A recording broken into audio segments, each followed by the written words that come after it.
सराय रंजन बचाओ यात्रा का आज चौथा दिन है, कैसा अनुभव रहा सर?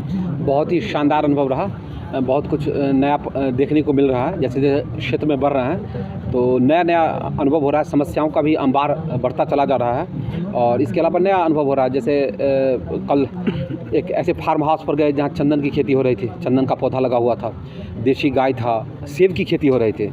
जो सेब कहा जाता है पहाड़ों में होता है, अपने सराय रंजन में काफ़ी शानदार वो अनुभव था। इसके अलावा एक घर पर गए तो वहाँ करीब 9.5 किलो का रामायण था, रामायण की किताब थी और उनका कहना था कि जो भी व्यक्ति एक हाथ से उठा लेगा उसको हम फ्री दे देंगे। और वो काफ़ी पुरानी रामायण थी, वो गीता प्रेस चंडीगढ़ से प्रकाशित था। तो वो भी बहुत शानदार अनुभव रहा और इस तरह से कई अनुभव हैं जो। सर आज किन किन पंचायत में भ्रमण हो चुका और उनकी मुख्य समस्याएं क्या मालूम चला? सर हरपुर बढ़ता का थोड़ा सा अंश भाग, भगवतपुर पूरा और किशनपुर यूसुफ का अंश भाग, ये आज कंप्लीट हम लोगों ने किया है। और करीब 20 किलोमीटर 20.2 किलोमीटर करीब हम लोग चले हैं आज रहा। आज मौसम काफ़ी मेहरबान रहा और हल्की बारिश हुई, काफ़ी अच्छा रहा। आज थकावट कम हुई है। सर ये जनता का आरोप है कि विजय बाबू खास करके ब्राह्मण समाज के यहाँ ज़्यादातर रुकते हैं और दलित पिछड़े समाज के यहाँ रुकना पसंद नहीं करते हैं। ये मुझे लगता है कि इसमें दो चीज़ है। मैं सबसे पहले कहूँगा कि उनके नाम को करेक्ट किया जाए। उनका नाम विजय कुमार चौधरी है। सबसे पहले इस चीज़ को रेखांकित कर लिया जाए कि उनका नाम विजय कुमार चौधरी है। और यह कहना कि जो वो सिर्फ ब्राह्मण के यहाँ रुकते हैं, ये तो गलत है। मैं निश्चित तौर पे वो जो गलत कर रहे हैं उनकी मुखालफत करता हूँ। इसके बावजूद मैं कहता हूँ कि वो गलत हैं। उनको ये कहिए आप कि हाँ कुछ मुख्य लोगों के यहाँ रुकते हैं, वो सभी ब्राह्मणों के यहाँ कहाँ रुकते हैं? जो गरीब लोग हैं उनके यहाँ कहाँ रुकते हैं? किसी गरीब के यहाँ नहीं रुकते हैं। आप बता दीजिए। अभी मैं आया हूँ इस पंचायत में, तो खालिसपुर गांव था, वहाँ मुझे एक परिवार मिला जिन्होंने कहा कि भाई मेरी माताजी का देहांत हो गया था और कई बार मैंने फ़ोन किया लेकिन वो नहीं आए। तो यह कहना कि जो वो किसी एक खास समुदाय के यहाँ आते हैं, ये गलत होगा। आप उस समुदाय में जोड़ दीजिए किसी एक खास वर्ग के यहाँ आते हैं जो पूंजीपति है, जो पैसे वाले हैं, उनके यहाँ जाते हैं। जो गरीब है, जो समाज के हाशिए पर धकेले हुए व्यक्ति हैं, उनके यहाँ वो नहीं जाते हैं। ये तो शुरू से मैं कह रहा हूँ। आप दलित पिछड़े के मुद्दे को जोरों से उठा रहे हैं, दलित पिछड़ा समाज आपको बड़ी निगाहें से देख रहे हैं, क्या यह निगाहें भविष्य में रंग लाएगी? अच्छा ये बताइए, रंग लाए या नहीं लाए मैं नहीं जानता हूँ, लेकिन आप बताइए कि आज जो अगर रोज़गार की मैं बात कर रहा हूँ कि बिहार सरकार रोज़गार के लिए समान अवसर सभी के लिए खोले, या जो मैं कह रहा हूँ कि डोमिसाइल नीति बिहार में लागू होना चाहिए, या अगर मैं कह रहा हूँ कि स्थानीय जो भी संस्थाएं हैं उसमें स्थानीय लोगों को आरक्षण मिलना चाहिए, तो इसमें किसी एक जाति को फ़ायदा होगा, किसी एक वर्ग को फ़ायदा होगा या पूरे समाज का फ़ायदा होगा? पूरे समाज का फ़ायदा होगा। लेकिन सवाल ये उठता है और माननीय विधायक से ये पूछा जाना चाहिए कि बिहार में डोमिसाइल नीति क्यों नहीं लागू होता है? आखिर क्यों उत्तर प्रदेश का बच्चा आकर बिहार में नौकरी करेगा, हरियाणा का बच्चा आकर बिहार में नौकरी करेगा, लेकिन सराय रंजन का बच्चा नौकरी करने के लिए कहाँ जाएगा? इसका जवाब कौन देगा?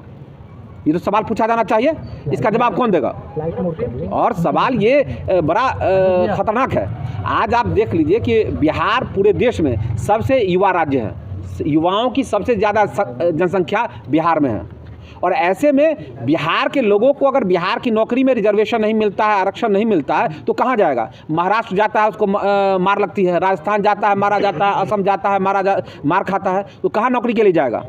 अभी जो कुछ दिनों पहले अग्निवीर लॉन्च किया गया, सवाल है कि जो अग्निवीर लॉन्च किया गया और जो पहले से लोग सेना की तैयारी कर रहे थे, उनके लिए क्या कोई आरक्षण दिया गया, कोई रिजर्वेशन दिया गया या उनके हिस्से की कोई बात की गई? तो प्रश्न उठता है कि जो सबसे ज़्यादा युवा राज्य है, सबसे युवाओं की संख्या जिस राज्य में ज़्यादा है, वहाँ का नेतृत्व सबसे बूढ़ा है, वहाँ का नेतृत्व सबसे बूढ़ा है, तो युवाओं के साथ कैसे इंसाफ कर सकता है? और मैं फिर बार बार कहता हूँ कि ज़मीन हमारी, संस्था हमारा, तो नौकरी भी हमारे बच्चे करेंगे। ये बात सबसे महत्वपूर्ण है और इस पर कार्य होना चाहिए कि नौकरी स्थानीय लोगों को होना चाहिए। पहले रिजर्वेशन स्थानीय लोगों को मिलना चाहिए, तब बाहरी लोगों को रिजर्वेशन मिलना चाहिए। सर इन समस्याओं से निपटने के लिए आपकी क्या रणनीति रहेगी? देखिए हमारी रणनीति क्या रहेगी, अभी हम जिस यात्रा पर हैं वो हम यथार्थ समझ रहे हैं, यथार्थ जान रहे हैं, लोगों की जो समस्या है। आज भी कई युवा मिले हैं और इस बात को उठाया है, मैं उस मुद्दे को उठा रहा हूँ। और किस समस्या को सुलझाने का क्या विज़न होगा, इसके बाद हमारी संवाद यात्रा जब हम ऑर्गेनाइज करेंगे, हम उस बात को रखेंगे और इस समस्या का समाधान किया जा सकता है। बहुत ही आसान है इस समस्या का समाधान करना, तो उसका किया जाएगा। सर क्या लगता है कि ये सियासी हवा की रुख सराय रंजन की बदल गई है या नहीं? देखिए बिल्कुल बदला हुआ है। आप जो जन समर्थन देख रहे हैं, तो ये तो मुझे बिल्कुल लग रहा है कि लोग बदलाव के पक्ष में हैं और लोग बदलाव की मांग कर रहे हैं और हर परिस्थिति में सरायरंजन बदलेगा। सर, आज सरायरंजन में एक घटना हुआ जिसमें 3 टीचर्स स्पॉट मारे गए और बहुत सारे लोग का कहना है कि टीचर्स का जो टाइम फिक्स है ऑनलाइन, कि अगर उस टाइम से लेट हुआ तो उनकी हाजिरी कट जाएगी, कहीं ना कहीं उसका ये नुकसानदेह है। ये काफ़ी मतलब मैं जो परिवार इससे पीड़ित है, मैं उन सब के साथ हूँ और भगवान से प्रार्थना करता हूँ कि मृत आत्माओं को शांति दें। और दुर्भाग्य से उसमें मेरे एक रिलेटिव भी थे जिनकी मौत हुई है, लेकिन चूँकि मैं पदयात्रा में हूँ, मैं इसको नहीं छोड़ पाया। तो मैं इसमें एक चीज़ आपको कहना चाहूँगा कि जो सरकार की नीति है ट्रांसफ़र की, वो भी गलत है। अगर आपको ट्रांसफ़र देना है तो आप 2 किलोमीटर, 1 किलोमीटर, 3 किलोमीटर के रेडियस में दीजिए कि कोई महिला है पैदल भी जा सकती है, कोई पुरुष है पैदल भी जा सकता है। लेकिन आप 20 किलोमीटर, 40 किलोमीटर, 100 किलोमीटर दूर ट्रांसफ़र देते हैं तो आपको एक बार उनके नज़रिए से भी सोचना चाहिए। अगर आज जो कल्याणपुर बस्ती की जो मेरे रिलेटिव हैं या और भी लोग हैं, जब आप कहते हैं कि कार्य कहाँ अच्छा देखा गया है और जब मैं कहता हूँ कहीं भी नहीं, तो आप इसको किसी ग्राम पंचायत से मत जोड़िए या किसी ग्राम पंचायत के प्रतिनिधि से नहीं जोड़िए, ये सीधे विधायक के से जोड़िए। और विधायक के कार्यकलाप की मैं समीक्षा कर रहा होता हूँ, विधायक के कार्यकलाप पर मैं टिप्पणी कर रहा होता हूँ। तो मैं ये कहूँगा कि माननीय विधायक का कार्य कहीं सही नहीं है। जब मैं विद्यापति नगर में था तो उन्होंने कहा कि सरायरंजन में विकास हुआ है। जब आप सरायरंजन में आए हैं तो कह रहे हैं कि सरायरंजन में नहीं, सुभाष चौक में विकास हुआ है। इसका मतलब स्पष्ट है कि वो कह रहे हैं कि भाई मैं विधायक सुभाष चौक का हूँ, मैं सरायरंजन विधानसभा का विधायक नहीं हूँ। तो अब सुभाष चौक मेरे से 8-10 किलोमीटर, 5-7 किलोमीटर पर है, तो 5-7 किलोमीटर 3-4 दिन में जब यात्रा होगी तो सुभाष चौक पर मैं जाकर उन विकास के खोखले दावों की पोल खोलूँगा कि कहाँ विकास और कैसे विकास हुआ है। उससे पहले अगर उसको लिपापोती कर दिया गया तो क्या लिपापोती किया जाएगा?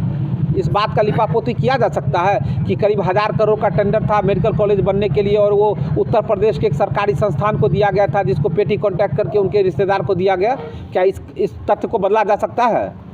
सर, क्या जमुआरी नदी आज सूख गई है, जमुआरी नदी को 4 दिन 5 दिन में जीवित किया जा सकता है? क्या वाया नदी को जीवित किया जा सकता है? सवाल ये उठता है कि उन्होंने विगत 15 सालों में क्या किया। वो क्यों नहीं जनता के बीच में आते हैं अपना लेके कि मैंने 15 साल में ये किया है। वो कहते हैं सड़क बना, वो कहते हैं बिजली दिए, वो कहते हैं कि हम पानी दिए। अरे भाई, आपने दिया या पूरे बिहार में हुआ, पूरे भारत में हुआ? आपने क्या किया ये बताइए ना। आपके पास 5 करोड़ रुपए का फंड आता है, उन 5 करोड़ रुपया में आपने किस ग्राम पंचायत में क्या क्या काम किया है, इसका ब्यौरा लोगों को दीजिए। कि आपको जो 5 करोड़ रुपया विधायक निधि में मिलता है उसका कहाँ कहाँ आपने खर्च किया है, किस योजना में खर्च किया है और उस योजना को करने वाले कौन लोग हैं, आप क्यों नहीं उसका फेरिस, उसका लिस्ट लोगों के सामने सार्वजनिक करते हैं? कुणाल जी, आप कल रात को महादलित बस्ती में रुके हुए थे, वहाँ की स्थिति पर क्या कहना चाहेंगे? देखिए, वहाँ की स्थिति दयनीय थी और मैं बार बार कह रहा हूँ कि कोई एक महादलित बस्ती की नहीं, तमाम जगह पर जो अनुसूचित जाति की बस्ती है उसका हाल बेहाल है, बेहद ख़राब है, ख़तरनाक है। वहाँ न सड़क है न पानी है, लेकिन स्मार्ट मीटर आपको दिख जाएगा। झोपड़ी का घर है, इकड़ी का टाटी है और उसी में आपको स्मार्ट मीटर लग जाएगा।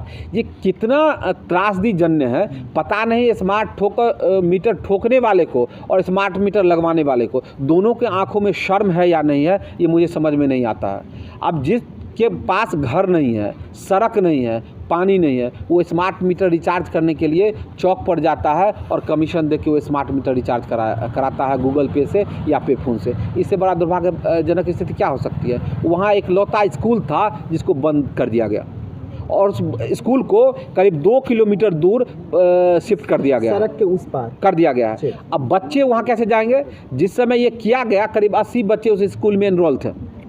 अब उस स्कूल को बंद करके वहाँ से हटा दिया गया है। अगर सरकार के पास भूमि नहीं थी तो सरकार को भूमि अधिग्रहण करना चाहिए। सरकार के पास अगर कहीं स्कूल बनाने के लिए ज़मीन नहीं है तो भूमि अधिग्रहण करना चाहिए।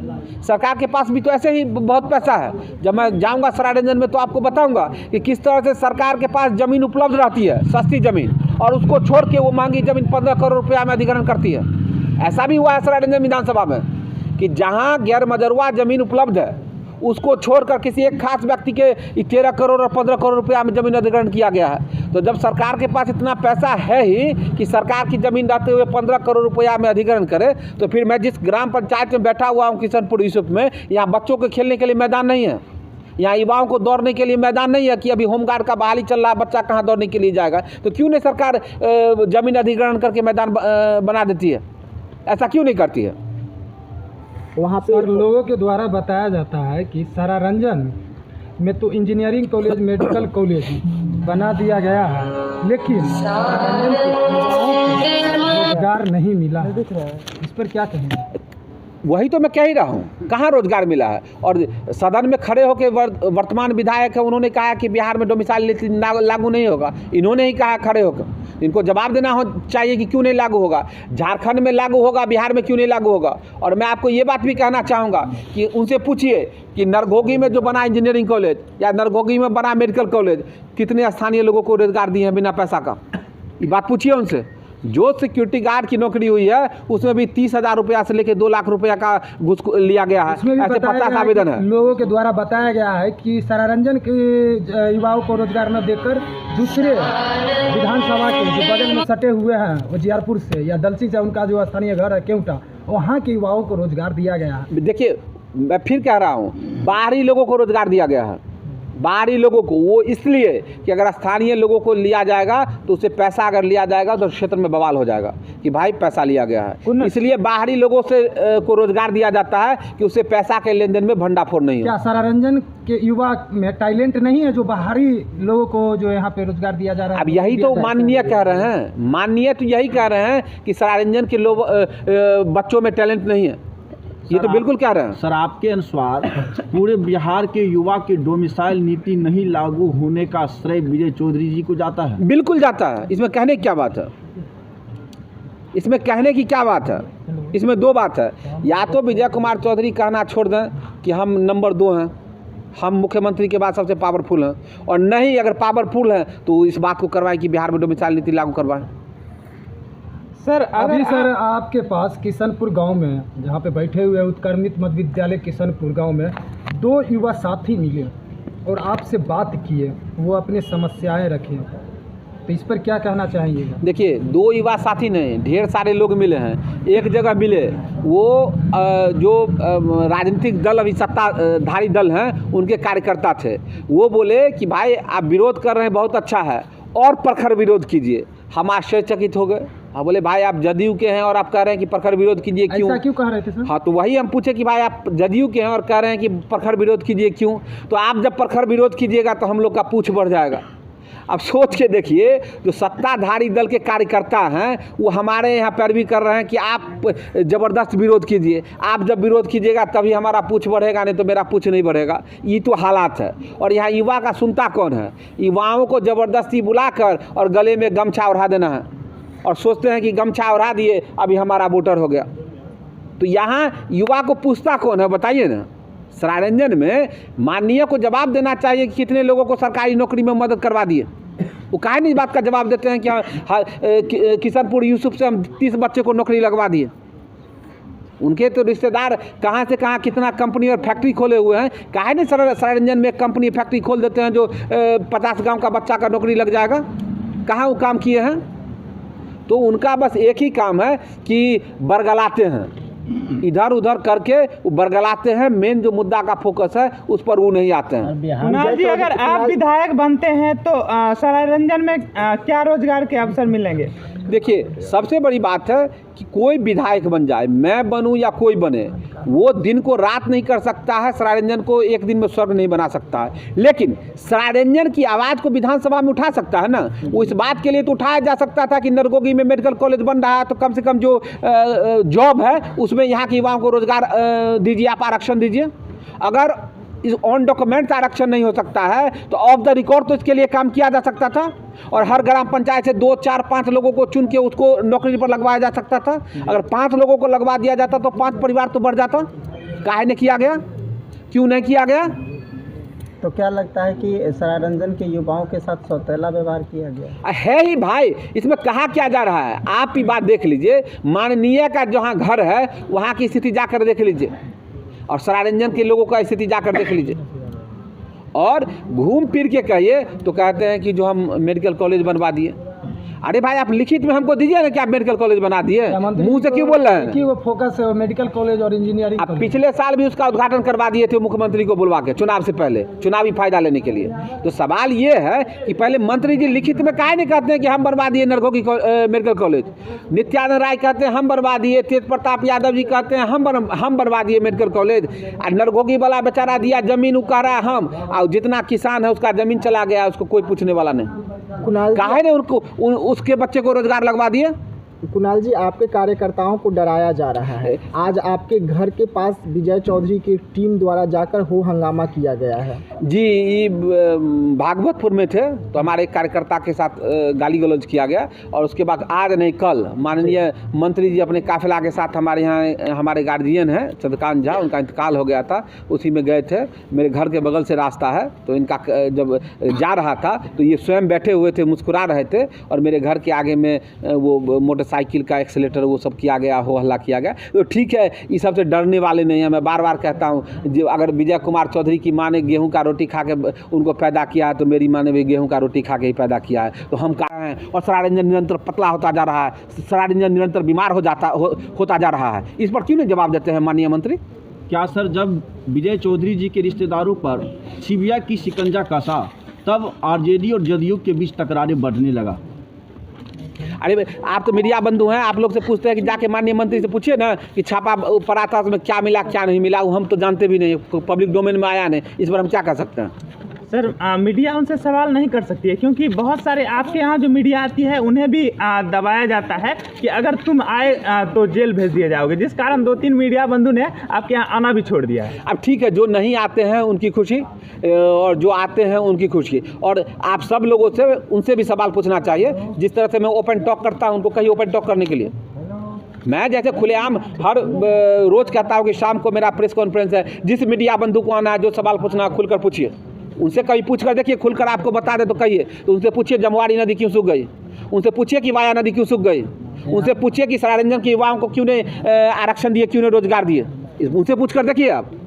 यहाँ का इस पंचायत के सर जो सरकारी नौकरी का तैयारी करते हैं, उन बच्चों का कहना है कि यहाँ पे हमारे नौकरी की तैयारी करने के लिए यहाँ पे पुस्तकालय भवन नहीं बनाया, जबकि बिहार सरकार के द्वारा हर एक पंचायत में सरकार पुस्तकालय का निर्माण करवा रहा है। देखिए, एक चीज़ बताते हैं, जो रूटीन वर्क है उससे इतर बात होनी चाहिए कि जब ये कहते हैं कि हम सरारंजन को हम पेरिस बना दिए हैं, हम सरारंजन को स्वर्ग बना दिए हैं, वो कहते हैं कि सरारंजन के लोग जो ऑक्सीजन ले रहे हैं वो भी हम ही दे रहे हैं। वो कहते हैं सरारंजन में जो NH बना है वो हम ही बना दिए हैं। सरारंजन में जो रेलवे